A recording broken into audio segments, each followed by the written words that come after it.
నమస్తే, welcome to DY news. Dwaraka Tirumala సూర్యప్రభ వాహనంపై ఉభయ దేవేరులతో కొలువైన శ్రీవారు ఆలయ ప్రాంగణంలో తిరుగుతూ భక్తులను దర్శనభాగ్యం కల్పించారు. రథసప్తమి పర్వదినాన్ని పురస్కరించుకుని జరిగిన ఈ వాహన సేవ భక్తులను పరవశింపజేసింది. ముందుగా ఆలయ ముఖమండపం వద్ద సూర్యప్రభ వాహనంపై స్వామి అమ్మవార్లను ఉంచి ఆలయ అర్చకులు ప్రత్యేక పుష్పాలంకరణ చేశారు. అనంతరం అర్చనాది కార్యక్రమాలను నిర్వహించారు. స్వామి అమ్మవార్లకు హారతులను సమర్పించారు.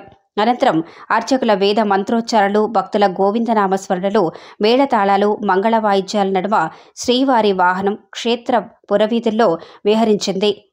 పలువురు భక్తులు స్వామివారిని, అమ్మవార్లను దర్శించి తరించారు. భక్తులు పెద్ద సంఖ్యలో ఈ ఉత్సవ వేడుకల్లో పాల్గొన్నారు.